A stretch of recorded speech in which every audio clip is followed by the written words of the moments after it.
Good afternoon. Thank you for coming. My name is Jessie Bradish, and I'll be discussing the current FDA labeling policy regarding genetically engineered organisms and reviewing its effectiveness and consequences 15 years after it was originally instituted. And this is for the Secretary of Agriculture, Tom Vilsack. First, I'll discuss exactly what's meant by genetic engineering, the FDA's ruling, what the effects and consequences have been. Some of those include consumer choice issues, global trade concerns, health and environmental impacts, and then I'll also be discussing some of the current labeling initiatives within the U.S. and also opposition to labeling. Finally, I'll be giving some alternatives and my recommendations. So what is a genetically engineered seed? Often referred to as GE, genetically modified organisms, GMOs, biotech, transgenic, or frankenseeds by opposition.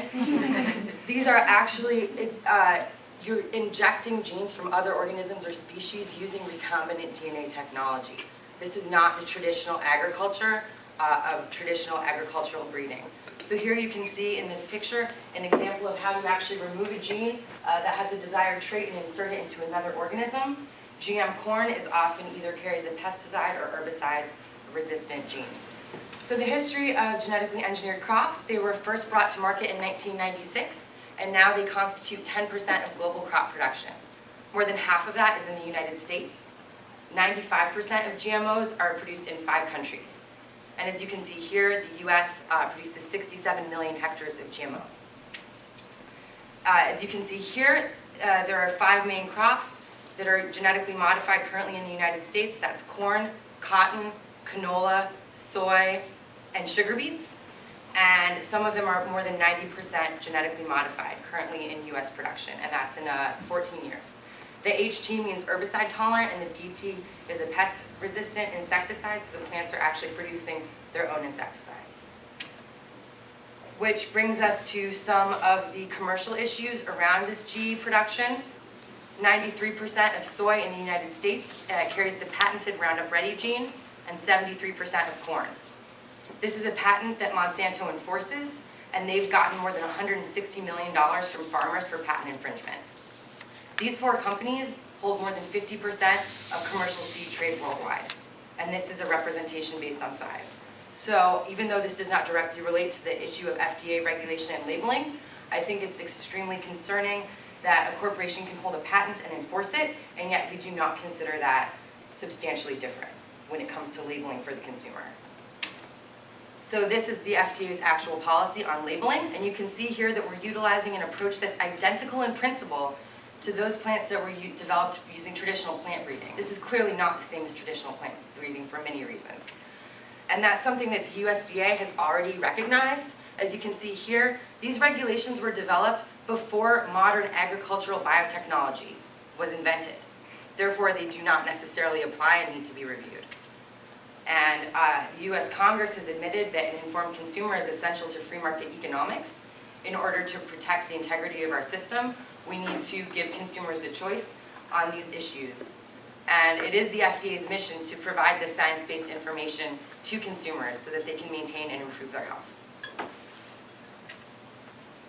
Globally, the U.S. is in the minority. 41 countries currently have labeling requirements. More than 50% of the global population lives in a country that has a labeling requirement right now. With the recent passing of the Codex Alimentarius and a ruling by the EU High Court, these are going to become even more problematic barriers to global trade for American farmers. Since we're producing genetically engineered crops and we're not labeling them, it makes it very difficult for us to sell into these markets, which includes the EU, which is a major trading partner for us. And as you can see here, the USDA again has recognized this concern and acknowledged the fact that this is a severe export barrier that needs to be addressed. So in terms of labeling in the United States, consumers do have some access to voluntary labeling. The non-GMO product is a voluntary labeling certification, and obviously the USDA organic certification, which Mallory just spoke about, does not allow for any GE materials, and so that is the highest standard. Unfortunately, transgenic pollution, which is if there was a GE crop being grown next door and then some of the seeds end up pollinating the organic farmer's crop, they will lose their certification.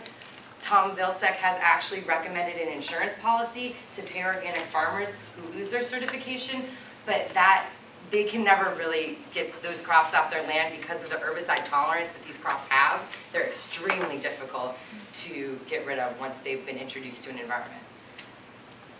So we don't actually know a lot about the health impacts. The FDA did not do any human health studies. But this is what happens when a mom is fed GE seed. You can see the smaller rats were born from the moms that were fed this GE feed. Most of these studies were done in Europe. By the third generation, these rats had reproductive issues, had other immunodeficiency issues, and were growing hair in their mouths. Now this is not a study that has been done within the United States, but in fact 95% of all research done on GMOs currently is done by industry. And farmers have to sign non-disclosure agreements that they will not give the seed to independent researchers. So this is a really good example of the precautionary health principle. Other recent studies included finding the Bt gene in pregnant women and in their unborn fetuses. They've also found it in the guts of honeybees, and they've also found it in milk, pasteurized milk from dairy cows in Italy. So that's an example of horizontal gene transfer, which the biotech company said was not possible. So that's actually, the pesticide is continuing to exist within the body of the person that consumed that crop. There are also some very serious environmental impacts. Roundup Ready, if you guys are familiar with this, Roundup Ready corn, Monsanto, soy is used almost exclusively in many states right now, and so that use has led to a lot of superweeds. Just in a few short years, we've seen 9 superweeds in 14 states. They are extremely difficult to eradicate and are causing farmers to then use additional, even more extreme neurotoxins and other pesticides, undermining any environmental short-term benefits that we saw. And this looks beautiful, but it's actually GM canola growing in the wild. And they've even found that they found plants in the wild that contain a mixture of herbicide resistance that was never bred in a laboratory. So they're actually breeding an even higher level of resistance. It doesn't need to be a weed for it to be a problem. The way that the mechanized agriculture is working these days, if the soy plant grows and then seeds out of row, that's a huge problem and they can't get rid of it because it's herbicide resistant. And then the European corn borer, which is the #1 reason why they invented the Bt pesticide gene, has already developed a resistance in Iowa, partly because they were not using the USDA recommended regulation, which was to not grow 100% GMO, to leave a space where, so that the insects wouldn't develop this resistance so quickly. So this is what's going on right now, and there is a lot of support within U.S. consumers for labeling. The Labeling GMO Food Right to Know March ended yesterday in Washington, D.C. It was a 2-week march. There's also currently a petition to the FDA to mandate labeling, and it's possible that there will be a ballot initiative on the 2012 California ballot for mandatory labeling. And polls show that more than 90% of consumers consistently want to see these foods labeled. Less than half of them would have that change their purchasing power, but it really does come down to this concept of a right to know and basic economic choice, and our responsibility as the FDA to allow people to make those individual decisions in light of not having a lot of information on this topic. GE animals, we can look forward to a faster growing salmon. They say that this Aqua Advantage Atlantic salmon can actually, if only 60 were introduced into a population of 60,000, would wipe them out within a few years because of their competitive advantages. These animals are bred for competitive advantages. But Ashley will be happy to know EnviroPig has less phosphorus in its poop. It seems like a good use of novel technologies. So some of the alternatives include continuing with the current system of voluntary labeling, introducing a mandatory labeling system, or restricting or banning genetic engineering crop cultivation altogether. 6 countries in the EU have done that, as well as some countries in Africa. My recommendation would be certainly to mandate labeling as the very first thing that needs to happen to protect our rights in global trade and also human health and the environment. There should also be better oversight of these buffer zones between conventional and genetically engineered crops, which could help with the transgenic pollution issue and would help protect organic certification, which is certainly a value add for many farmers in the United States. The FDA should conduct its own health and environmental impact studies and not rely on industry information. We should also be supporting organic farming with policy and various incentives. There have been a number of reports that just came out, including from the Union of Concerned Scientists and other groups, showing that organic is the way of the future for agriculture for a number of reasons, and we need to work with our farmers to help them do that.